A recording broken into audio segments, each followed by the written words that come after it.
The silence in the Galactic Trade Commission's emergency session was deafening.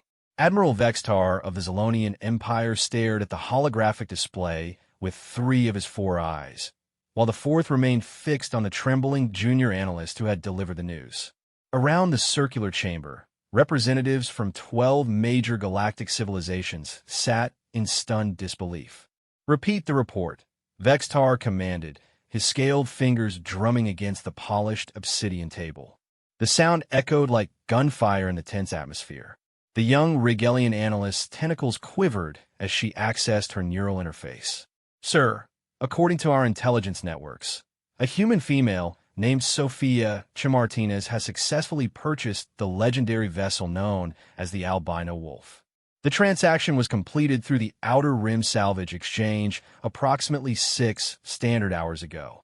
High Commissioner Thale of the Andromedian Council leaned forward, her crystalline features refracting the chamber's ambient light into prismatic patterns. "That's impossible. The wolf has been missing for over 3 centuries. Our best archaeologists and treasure hunters have searched every dead system in the galaxy." "With respect, Commissioner," the analyst continued, her voice barely above a whisper, "the vessel was discovered in the Kepler graveyard by independent human salvagers. It was operational." The word hung in the air like a toxic cloud. Operational. The assembled dignitaries exchanged glances that spoke volumes about their shared dread. For most civilizations in the galaxy, the albino wolf was nothing more than a legend, a ghost story told to frighten young spacers. But for those in positions of true power, it represented something far more terrifying, proof of humanity's most dangerous capability. Minister Korth of the Serpentine Hegemony hissed through his forked tongue. "How much did she pay for it?" "The human governments have strict regulations on civilian acquisition of military assets." "That's just it, sir," the analyst replied, her bioluminescent patches flickering nervously. "Miss Chamartinez isn't bound by human governmental restrictions. She's the daughter of Marcus Chun, founder of Stellar Dynamics Corporation, and Isabella Martinez, who owns the largest private fleet in human space. Her personal wealth exceeds the GDP of most member worlds. She purchased the Wolf as a private citizen through legal salvage rights." Admiral Vextar's tail lashed behind him, a sure sign of his growing agitation. "Explain to those present who may not be familiar with human eccentricities why this purchase represents a threat to galactic stability." The analyst's form shimmered as she activated a historical hologram. The image of a sleek, pearl-white starship materialized above the table, its elegant curves belying the destructive power contained within its hull. Unlike the bulky, utilitarian designs favored by most galactic civilizations, the albino wolf possessed an almost organic beauty, as if it had been grown rather than built. The albino wolf was constructed during humanity's first major expansion period, approximately 400 years ago, she began. It was designed as a deep space exploration vessel, but its true purpose was far more ambitious. The ship was equipped with experimental technology that pushed the boundaries of known physics. High Commissioner Thale's voice carried a note of skepticism. Experimental technology? The humans of that era were barely capable of faster-than-light travel. Their ships were primitive compared to our current standards. "That's what makes it so terrifying," interrupted Dr. Zephyr Quinn, the chief xenotechnologist of the Galactic Research Consortium. The elderly Centaurian's multiple eyes blinked in rapid succession, a sign of extreme distress among his species.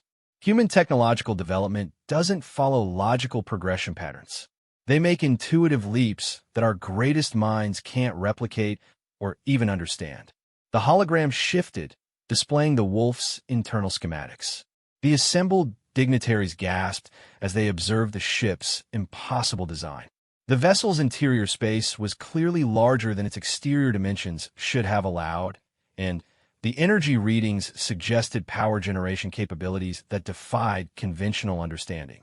The Wolf's primary innovation was its dimensional compression drive, Dr. Quinn continued. Theoretical physics suggested such technology was impossible, yet somehow human engineers not only built it, but made it stable enough for deep space operations. The ship could fold space around itself, effectively existing in multiple dimensions simultaneously. Minister Korth's scales rippled with unease. What happened to it? Why did it disappear?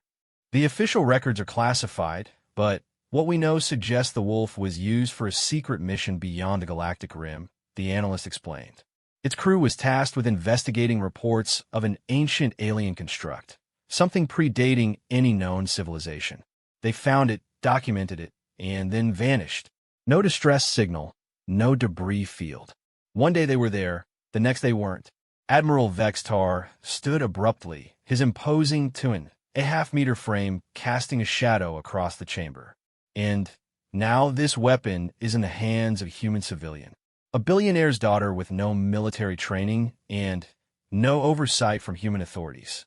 Sir, the analyst interjected hesitantly, there's more. Our intelligence suggests Miss Chin-Martinez has been recruiting a crew for the wolf. She's specifically targeting individuals with expertise in xenoarchaeology, theoretical physics, and combat operations. The temperature in the chamber seemed to drop several degrees. These weren't the typical qualifications for a pleasure cruise or even a legitimate research expedition. The combination suggested something far more ambitious and potentially dangerous. High Commissioner Thale activated her personal communication device, sending encrypted messages to her fleet commanders. What do we know about this Sophia Chin-Martinez? Beyond her wealth and parentage, Dr. Quinn accessed his own databases, projecting a comprehensive profile into the chamber center. The image showed a young human female, perhaps 25 Earth years old, with striking features that suggested mixed ancestry. Her dark eyes held an intelligence that seemed to pierce through the hologram itself. Sophia Chin-Martinez, age 26 standard years, Dr. Quinn read. Graduated summa cum laude from the Terra Nova Institute with dual doctorates in astrophysics and xenobiology. Published 17 papers on interstellar phenomena before her 22nd birthday. IQ tested at the upper limits of human cognitive measurement. Wonderful, muttered Minister Korth. A genius with unlimited resources and access to the most dangerous ship in known history. It gets worse, the analyst added, her voice barely audible. Our sources indicate she's already launched an expedition. The wolf departed from the Kepler graveyard 12 hours ago. Destination unknown. Long-range sensors lost contact with the vessel as soon as it entered hyperspace. The implications hit the assembled delegates like a physical blow. A human genius with a legendary ship was loose in the galaxy, pursuing an unknown agenda with a hand-picked crew of specialists. For civilizations that had spent centuries maintaining careful balances of power, this represented a catastrophic wildcard.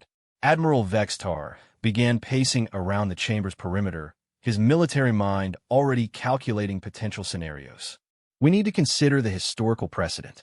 Every time humans have gained access to advanced technology, they've used it to reshape galactic politics. The Terran Wars, the Sol Uprising, the Omega Incident, all resulted from human technological breakthroughs that caught the rest of us unprepared. But those were military operations backed by nation-states, protested High Commissioner Thale. This is a single individual acting independently. That makes it worse, not better, Dr. Quinn replied grimly. Human individuals operating without governmental oversight are historically the most unpredictable and dangerous. They're not bound by diplomatic protocols, military doctrine, or political considerations.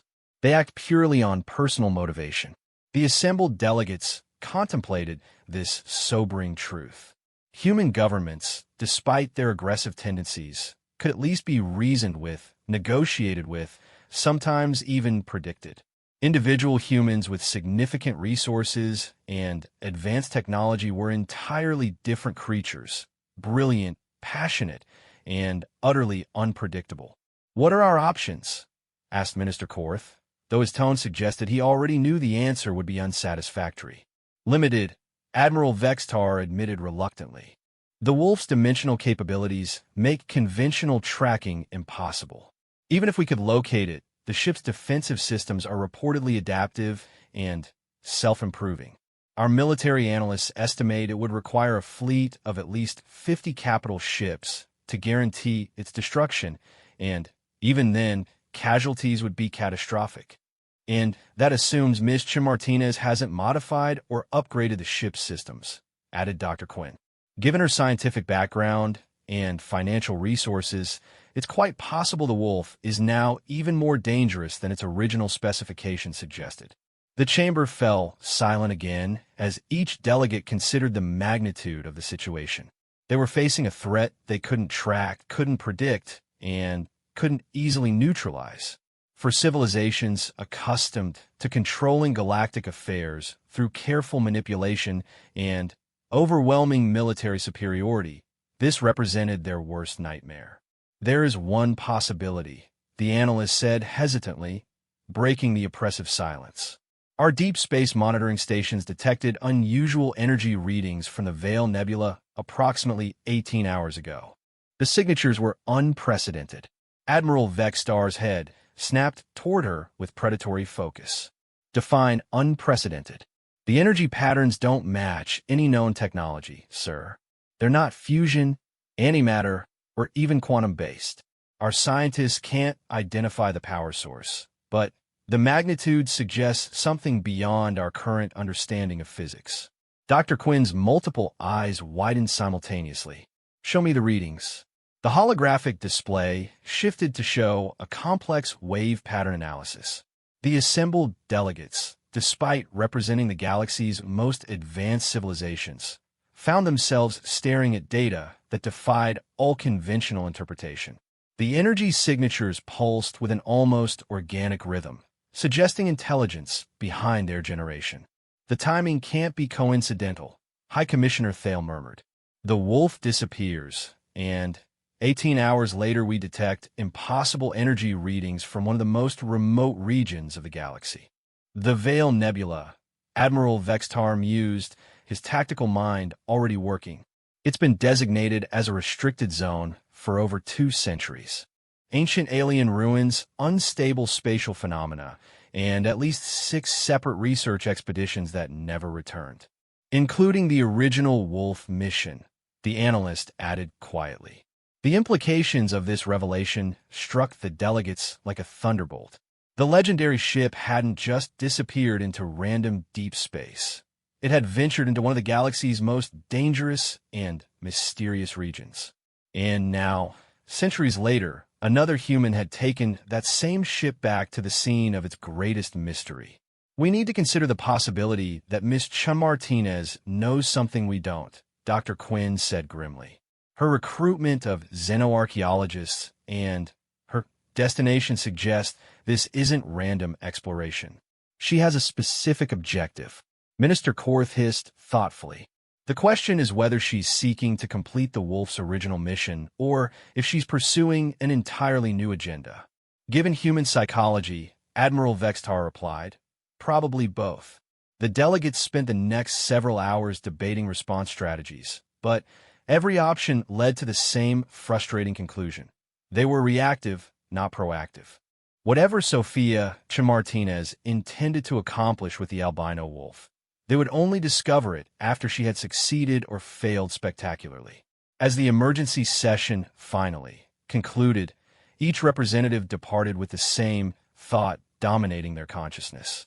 The careful balance of galactic power, maintained through centuries of negotiation and strategic positioning, now hung in the balance of one human woman's ambition and the legendary ship that had once before disappeared into the unknown.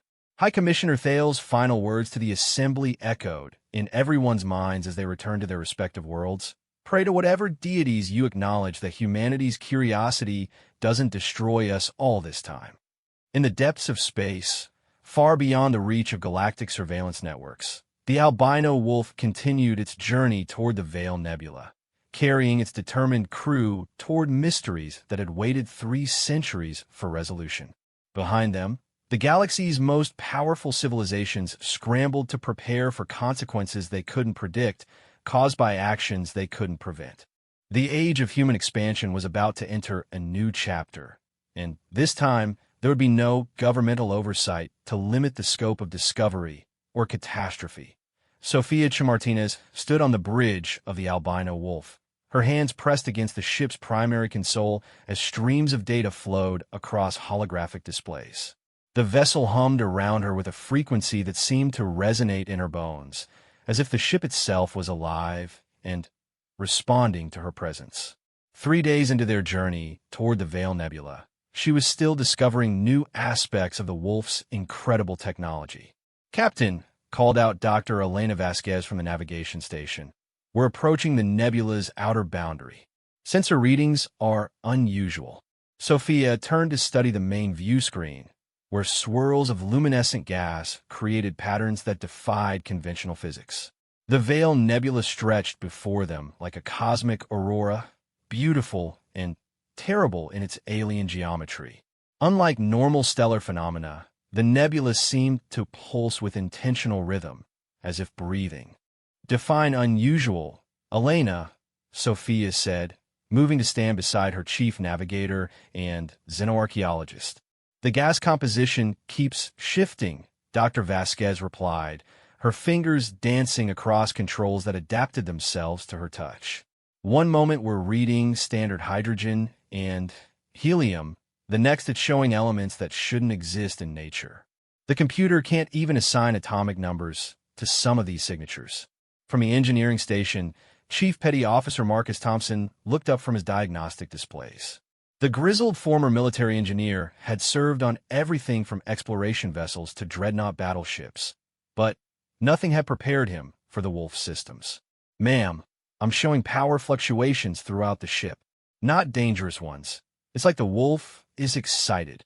Sophia nodded, having noticed the same phenomenon.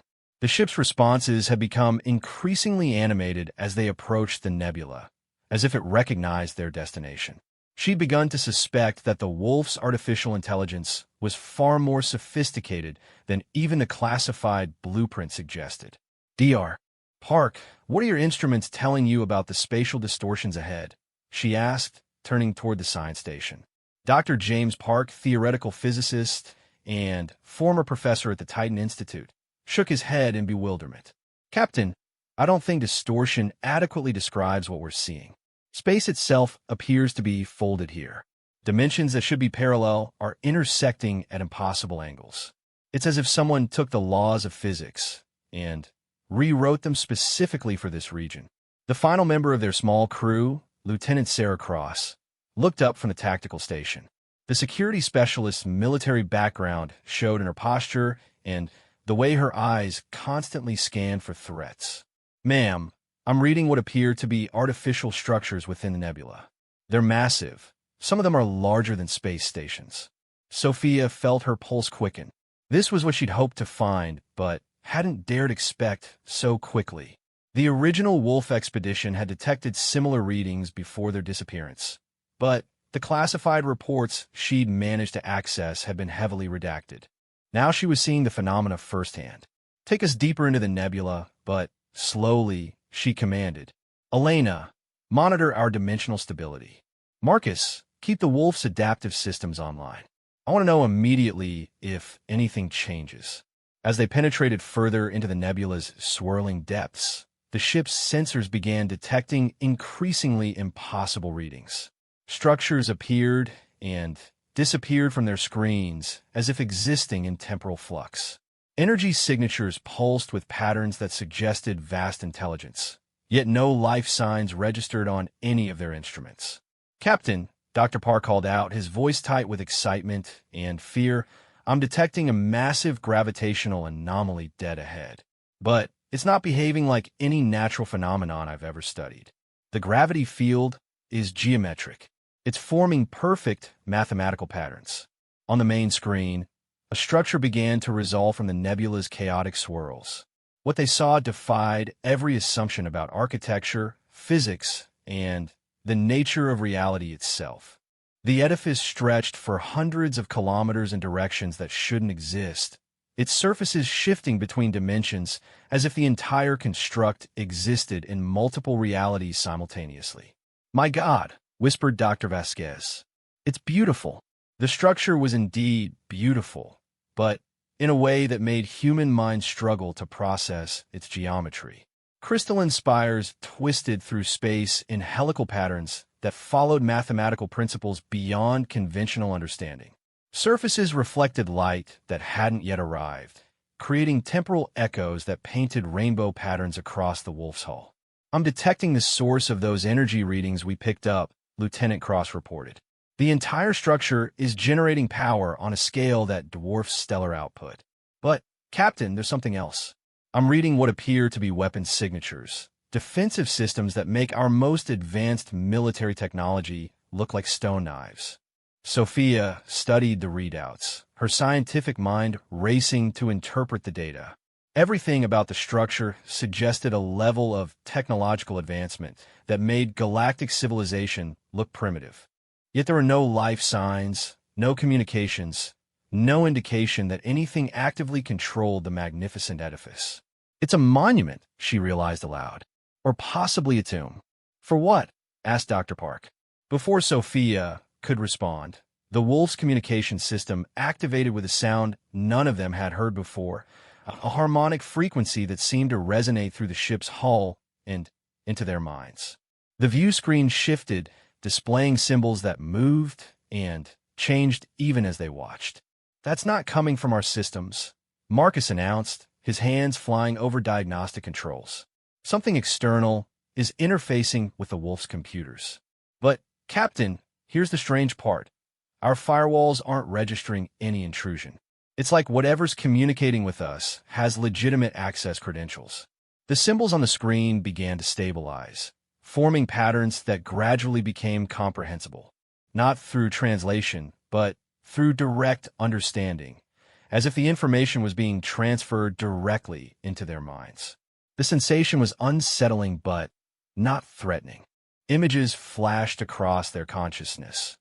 Vast civilizations spanning galaxies, beings of pure energy crafting reality itself, and technologies that manipulated the fundamental forces of existence.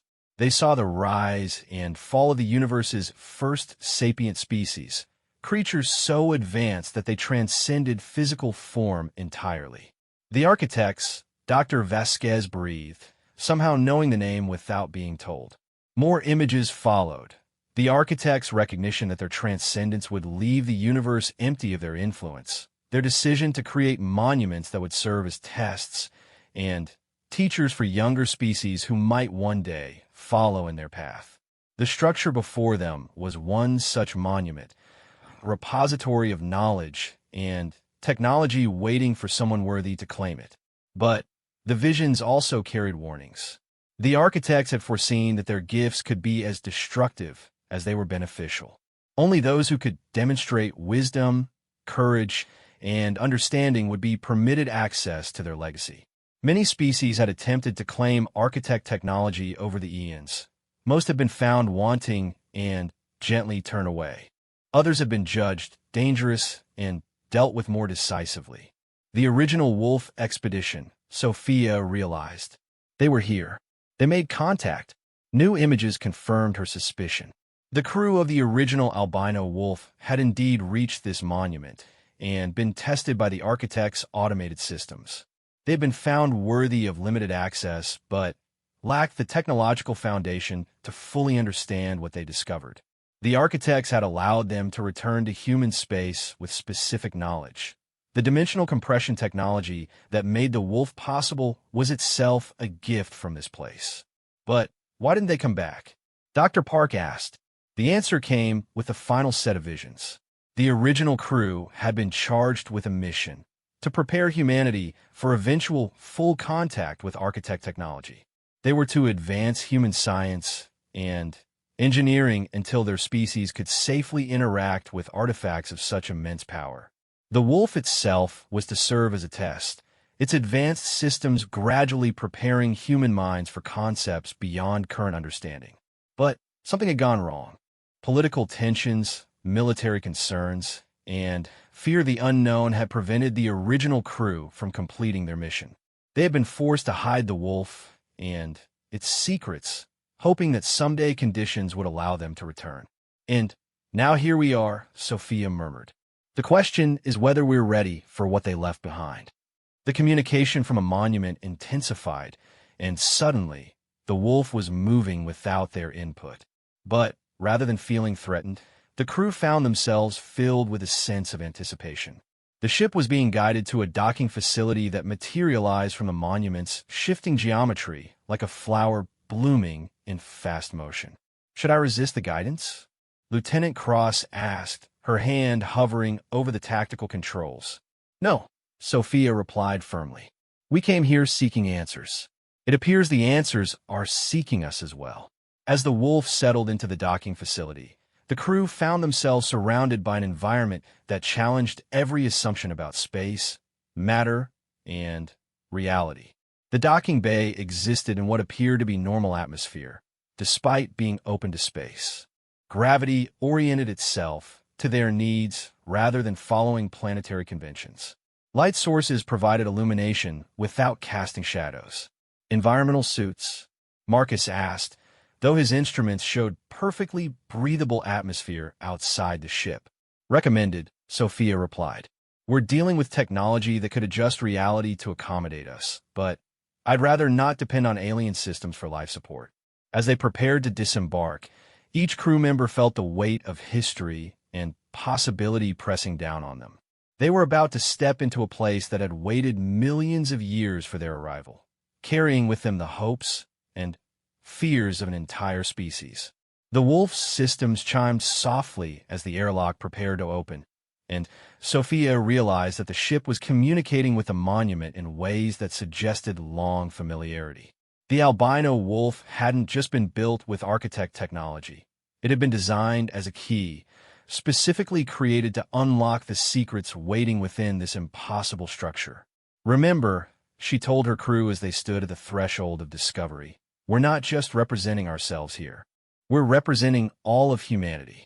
Whatever we find, whatever we learn, the entire galaxy is going to judge our species based on how we handle this moment.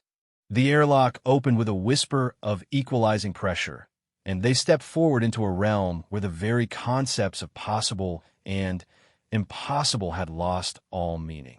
Behind them, the albino wolf settled deeper into its berth, its systems finally coming fully online for the first time in centuries as it reconnected with its true purpose. In the depths of space, automated monitoring systems belonging to a dozen galactic civilizations registered the massive energy surge emanating from the Veil Nebula. On distant worlds, emergency sessions convened as leaders realized that whatever the human had discovered was beyond their ability to comprehend or control. The galaxy was about to change, and for the first time in eons, the driving force of that change would be guided by human curiosity rather than alien ambition. Whether that represented salvation or catastrophe remained to be seen, but one thing was certain. The age of human expansion was entering its most critical phase, and the outcome would reshape the very nature of galactic civilization. The interior of the Architect Monument defied every law of physics that Sophia's crew had spent their lives studying. Corridors stretched in directions that shouldn't exist, surfaces rippled with patterns that hurt to look at directly, and the very air seemed to shimmer with potential energy. As they moved deeper into the structure, their instruments registered readings that made no sense according to conventional science. Captain, Dr. Park called out, his voice echoing strangely in the impossible space. My quantum sensors are showing that we're somehow existing in 17 different dimensions simultaneously. That should tear us apart at the molecular level, but we feel perfectly normal. Sophia nodded, studying the readings on her portable scanner. The monument was adapting reality around them, creating a pocket of stability that allowed biological beings to survive in an environment designed for entities of pure energy. It was a level of technological sophistication that made her feel like an insect trying to understand nuclear physics. Stay together, she instructed her crew. We don't know how large this structure is or what navigation principles apply here. They had been walking for what felt like hours, following a pathway that seemed to respond to their presence by shifting and reconfiguring itself. The walls displayed flowing patterns of light that conveyed information directly into their minds. not words or images, but pure concepts that bypass the normal process of interpretation. Dr. Vasquez paused beside what appeared to be an observation alcove, its transparent barriers offering a view into the monument's interior depths. Sophia, you need to see this. The vista that greeted them was breathtaking and terrifying in equal measure. The monument's interior contained what could only be described as a miniature universe, stars, planets, and cosmic phenomena all existing within a space that couldn't possibly accommodate them. But more impressive were the artificial constructs scattered throughout this pocket cosmos. Ring worlds that spanned entire star systems, spherical habitats the size of planets, and structures so vast and complex that they challenged the viewer's ability to process their existence. It's a catalog, Sophia realized, a record of every significant technological achievement in galactic history. Lieutenant Cross pointed to a cluster of familiar-looking structures near the edge of the display. Those look like human space stations, but they're designs I've never seen before. Future designs, Dr. Park breathed. The monument isn't just showing us what has been, it's showing us what could be. The implications were staggering. The architects had somehow calculated the potential technological development paths for every species in the galaxy, creating a comprehensive database of possible futures. Humanity's section was particularly extensive, suggesting either great potential or particular interest from the monument's creators. We should keep moving, Marcus urged, though his engineer's mind was clearly fascinated by the technological marvels surrounding them. I'm detecting increasing energy levels deeper in the structure. Whatever we're here to find, it's probably at the center. They continued their journey through corridors that shifted between familiar three-dimensional space and impossible geometric configurations. The monument seemed to be testing them, presenting challenges that required not just intelligence, but wisdom. Some passages could only be navigated by understanding abstract, mathematical concepts, while others demanded intuitive leaps that bypassed rational thought entirely. It's evaluating us, Dr. Vasquez observed as they paused an intersection where four corridors met at angles that violated Euclidean geometry. Each challenge is designed to assess different aspects of our capabilities. Sophia studied the intersection, noting how each passage emanated different energy signatures. One felt cold and analytical, another warm and intuitive, a third pulsed with dynamic creativity, and the fourth hummed with empathetic resonance. It's not just testing intelligence, she realized. It's evaluating the full spectrum of human consciousness. Which way do we go? Lieutenant Cross asked. All of them, Sophia replied, making a decision that felt both logical and completely insane. We split up. Each of us takes a different path. Ma'am, Marcus protested, that violates every basic safety protocol for unknown environments. This isn't a normal environment, and normal protocols don't apply, Sophia countered. The monument brought us here for a reason, and it's clear that it needs to evaluate all aspects of human nature. We can't do that as a group. The decision was risky, but each crew member recognized its necessity. They had come too far and discovered too much to let caution prevent them from completing their mission.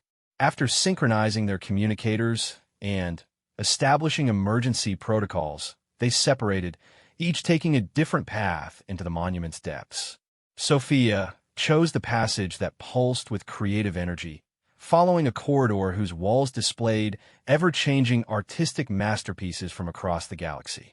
She recognized some works from human culture, others from alien civilizations, and many that seemed to represent aesthetic sensibilities beyond any known species. The artworks weren't merely decorative. They told the story of consciousness itself, tracking the evolution of creative thought from simple pattern recognition to transcendent expression. As she walked, Sophia began to understand that creativity wasn't just valued by the architects. It was essential.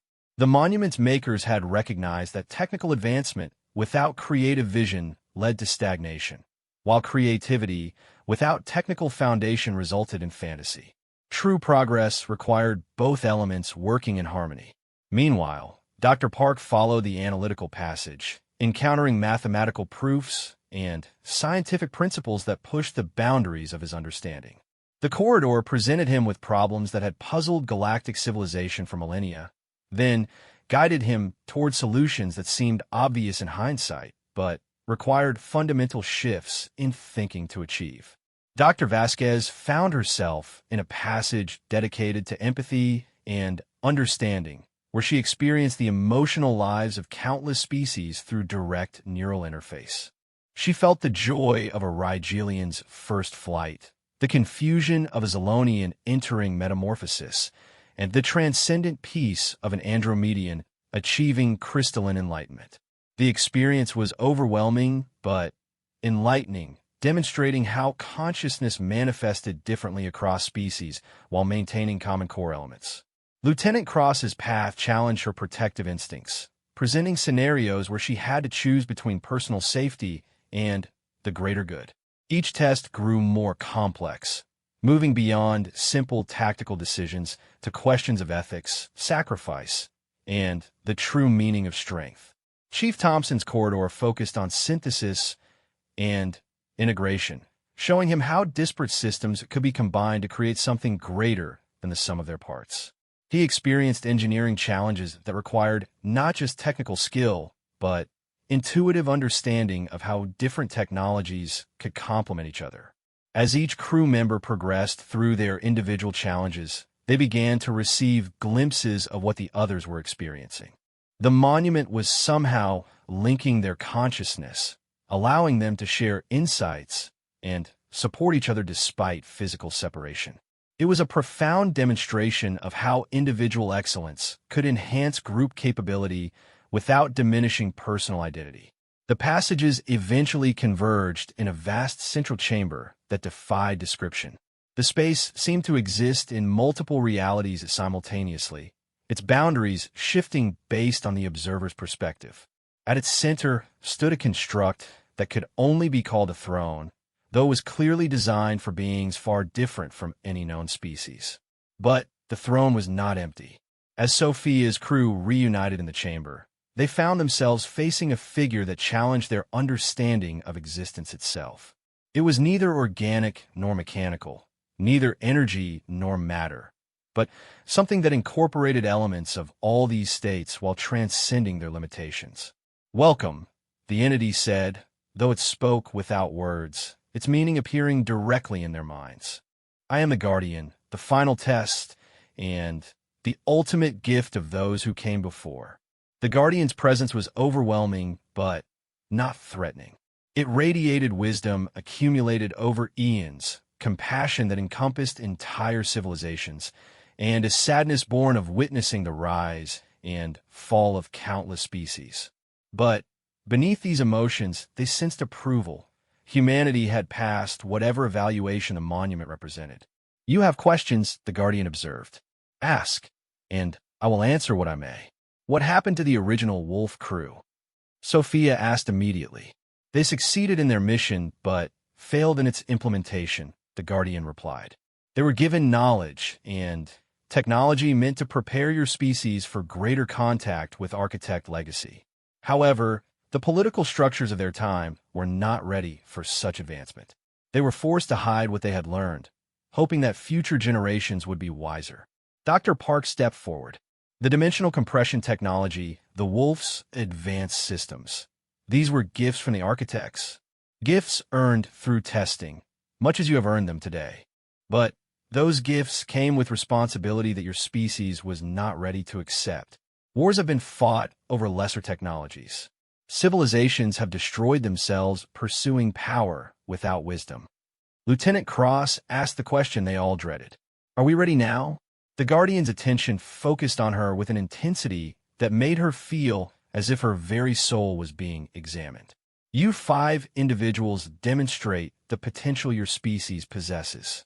Whether humanity as a whole is ready remains to be determined. That choice is now yours to make." The Guardian gestured, and the chamber filled with holographic displays showing the current state of the galaxy. They saw the emergency sessions taking place on distant worlds, the fleet movements as various civilizations prepared for possible conflict, and the fear rippling through galactic society as news of the wolf's discovery spread. The other species are afraid, Dr. Vasquez observed. As they should be, the Guardian replied. Humanity represents something they do not understand. A species that advances through chaos rather than order, innovation rather than tradition, individual initiative rather than collective consensus. You are unpredictable, and unpredictability is dangerous to those who prefer control. Sophia studied the galactic situation displays, noting how various civilizations were positioning themselves for potential conflict. They'll try to stop us if we return with architect technology. Certainly, the Guardian agreed. Some will attempt diplomacy first, others will move directly to force. They cannot allow one species to gain such significant advantage, particularly a species they view as dangerously impulsive. Then, we're trapped here, Marcus concluded grimly. You are presented with choices, the Guardian corrected. The monument contains knowledge and technology that could advance your species by millennia. You could remain here, studying and learning in safety while the galaxy continues its careful stagnation. Or you could return to face the consequences of your discoveries. Those aren't real choices, Sophia protested. Staying here would be abandoning our responsibility to humanity. But returning means triggering a galactic war we can't win. Are you certain you cannot win? The Guardian asked, its tone carrying subtle implications. Dr. Park's eyes widened as he understood. The technology here, it's not just advanced. It's transformative. It could give humanity the ability to defend itself against any galactic coalition. At what cost? Lieutenant Cross demanded. We'd become the very thing they're afraid of, a species with power beyond any check or balance. The Guardian's approval was palpable. Now you begin to understand the true test. Technical capability is insufficient.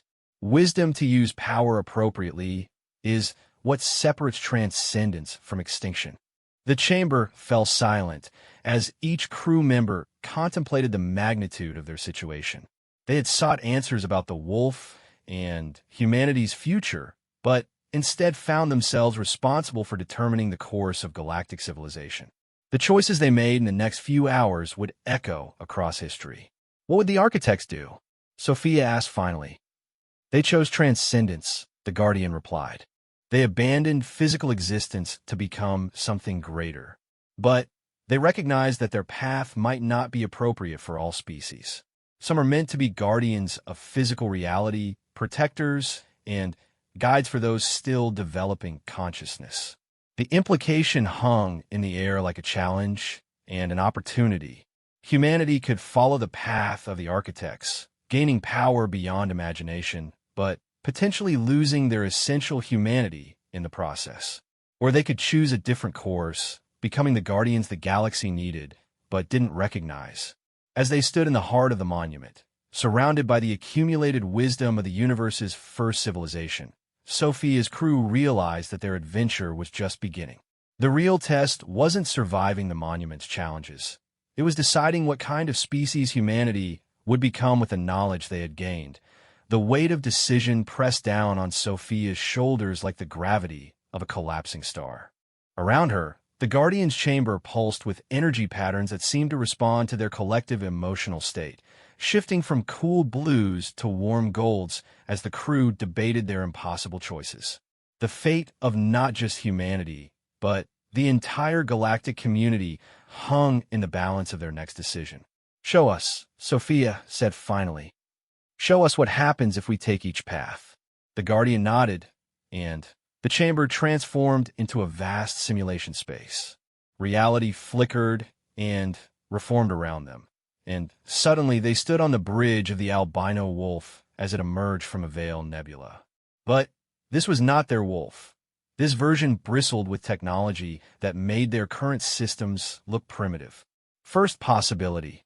The Guardian's voice echoed through the simulation. You return with full access to architect knowledge and technology. The simulation showed the wolf's arrival in human space, where news of their discovery spread like wildfire. They watched as humanity's greatest scientists and Engineers flocked to study the new technology, advancing human civilization by thousands of years in mere decades.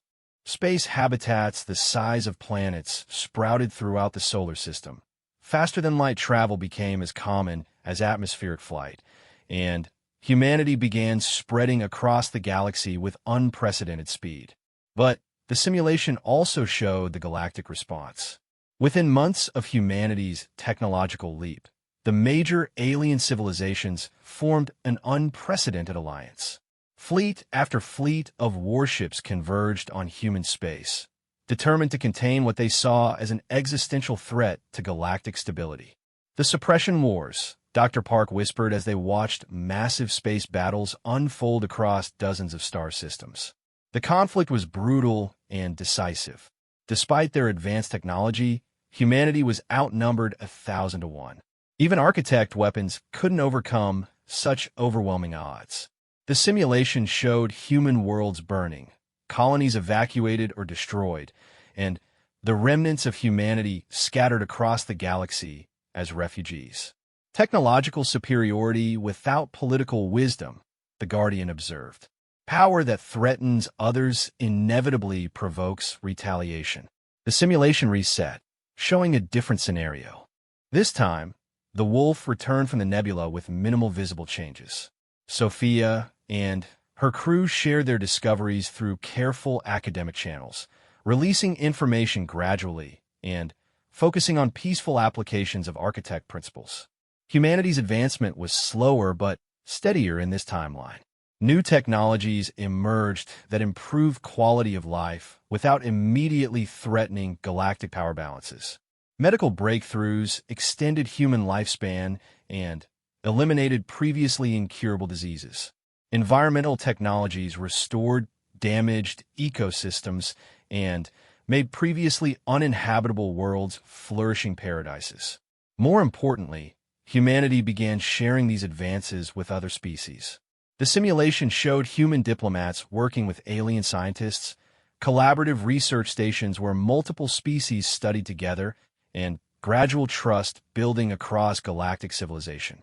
The integration timeline, Lieutenant Cross murmured, recognizing the strategic patience required for such an approach. But this path had its own dangers. The simulation showed how other species initially welcomed human advances, but gradually became dependent on human innovation. Within a century, humanity had become the de facto technological leaders of the galaxy, not through conquest, but through indispensability. Other civilizations found themselves unable to advance without human assistance. Soft dominance, Dr. Vasquez observed. We become galactic overlords through technological dependency rather than military force. And the resentment would eventually lead to revolution. Marcus added, his engineer's mind seeing the structural instability in such an arrangement.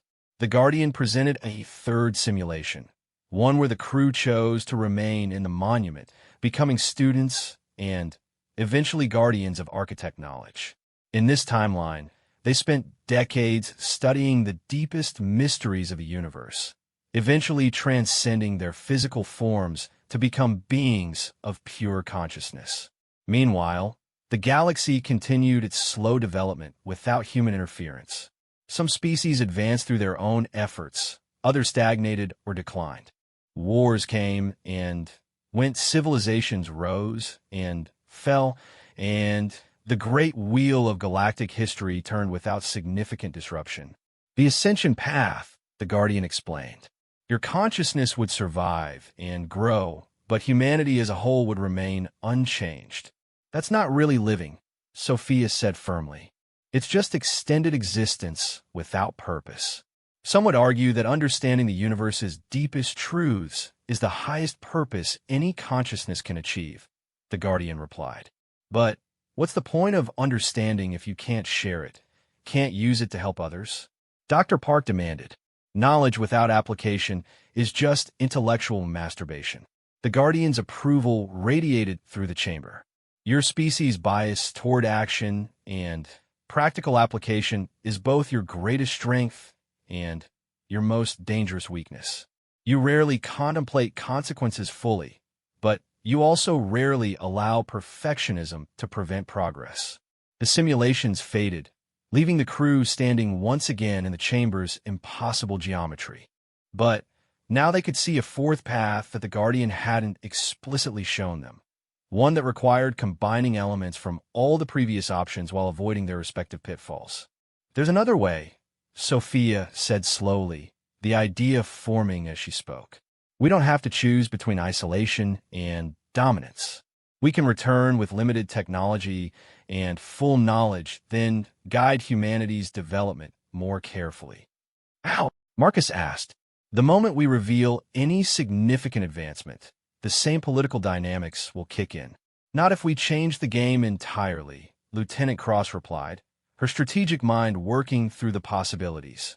"Instead of trying to hide our capabilities or force rapid change, we create a new framework for galactic interaction." Dr. Vasquez caught the thread of their thinking. "We become facilitators rather than leaders. Use our knowledge to help other species advance alongside humanity. A rising tide lifts all boats," Dr. Park added, understanding the approach. "If we can manage the advancement carefully, all species benefit without any single civilization gaining overwhelming advantage."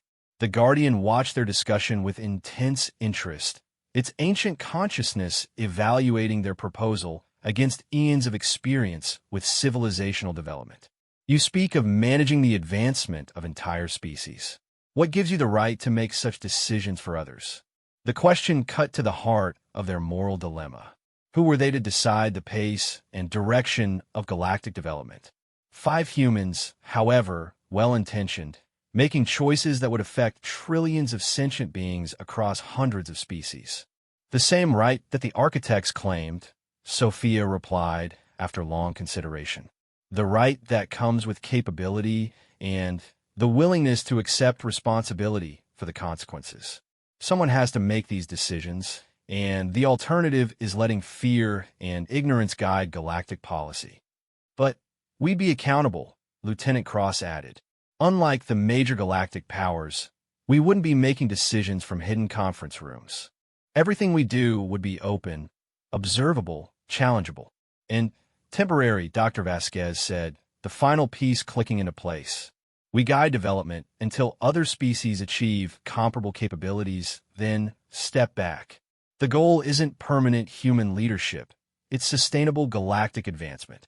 The Guardian's silence stretched for long moments as it processed their proposal. When it finally responded, its tone carried a mixture of hope and caution. "Your approach shows wisdom, but implementation would require precise execution. One mistake could trigger the very conflicts you seek to avoid." "Then, help us," Sophia said simply. "You have the accumulated wisdom of the architects and eons of observation. We have human intuition and the willingness to take necessary risks. Together we might actually pull this off." The offer hung in the air between them, representing a partnership between humanity's youngest explorers and the galaxy's oldest intelligence. The implications were staggering. Access to architect knowledge tempered by the Guardian's wisdom, human creativity guided by eons of experience. "I am bound by protocols established millions of years ago," the Guardian replied slowly. "I cannot directly interfere in galactic development, but I can provide guidance to those who demonstrate worthiness." "What would that look like practically?" Marcus asked.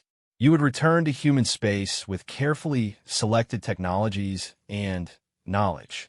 I would remain in contact through the Wolf's communication systems, providing advice and counsel as situations develop. You would serve as agents of managed change, while I serve as consultant and conscience." Dr. Park was already thinking through the technical implications. "We need to establish research protocols, development timelines, and distribution mechanisms. And we need to build trust with other species before revealing the full scope of what we're doing.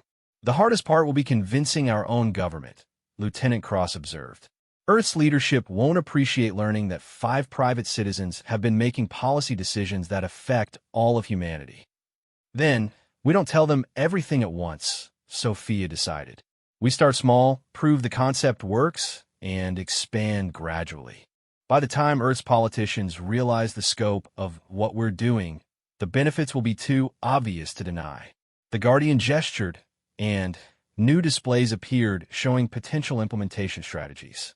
They could see how specific technologies might be introduced, which species to approach first for collaborative projects, and how to structure discoveries to appear like natural scientific breakthroughs rather than alien gifts.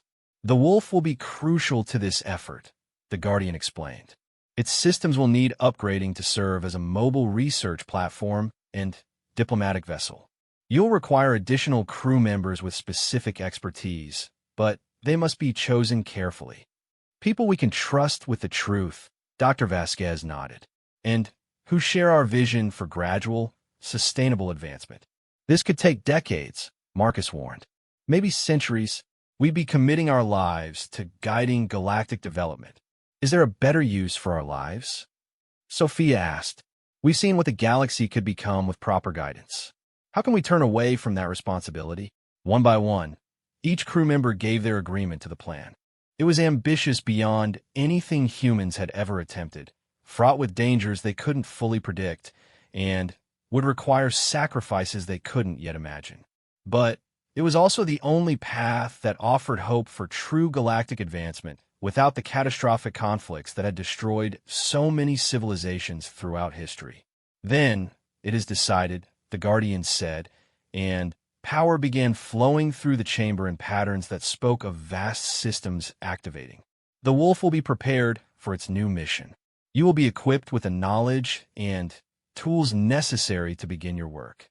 And I will watch, guide, and pray to whatever forces govern the universe that you succeed where others have failed.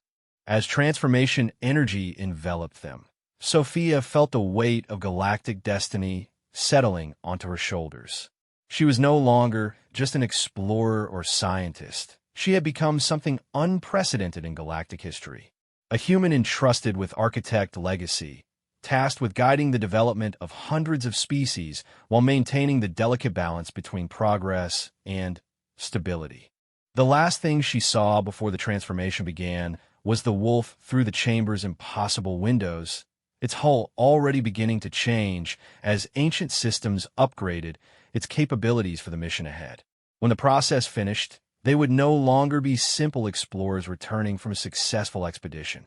They would be the vanguard of a new age in galactic civilization. Whether that age would be remembered as humanity's greatest triumph or most catastrophic failure remained to be written in the stars.